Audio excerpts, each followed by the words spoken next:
मधुबनी शहर के थाना मोड़ पर महिलाओं के लिए ब्यूटी एंड स्पा पार्लर का हुआ है भव्य उद्घाटन। नमस्कार, मैं हूं आकाश मिश्रा, आप देख रहे हैं न्यूज़ टुडे मिथिला। मधुबनी शहर में लगातार फैशन का क्रेज बढ़ता जा रहा है। इस बीच महिलाओं को शादी व पार्टी के मौके पर श्रृंगार और बालों को सुंदर बनाने को लेकर शहर के थाना मोड़ स्थित आनंद टावर के ग्राउंड फ्लोर विद्यापति पार्क के सामने ब्यूटी एंड स्पा पार्लर के नाम से लेडीज ब्यूटी पार्लर का शुभारंभ किया गया, जिसका उद्घाटन शहर के जाने माने समाज सेवी संजय पांडे के द्वारा किया गया। खास मौके पर अतिथियों को मिथिला के परंपरा अनुसार पाग दुपट्टा पहनाकर स्वागत किया गया।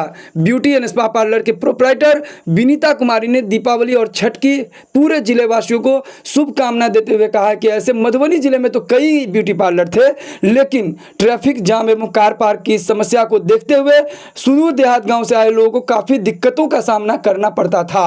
साथ ही महिलाओं के लिए एक अच्छे ब्यूटी पार्लर का निरंतर अभाव दिखाई दिया। इसी को लेकर हमने ऐसे जगह का चुनाव किया जहां पार्किंग की सुविधा के साथ साथ ट्रैफिक जाम की समस्या न हो। हमारे यहां शादी विवाह में ब्राइडल मेकअप भी किया जाता है। साथ साथ जो लोग ब्यूटिशियन बनना चाहते हैं उसके लिए ब्यूटिशियन प्रशिक्षण भी दिया जाता है। साथ ही रीजनल प्राइस के साथ साथ स्पेशल डिस्काउंट्स भी दिया जा रहा है। और साथ ही हमारे सौंदर्य निखार केंद्र में महिलाओं के लिए चेहरे की चमक बढ़ाने का कार्य किया जा रहा है। खास मौके पर उन्होंने एक बार यहाँ विजिट करने का भी अपील की।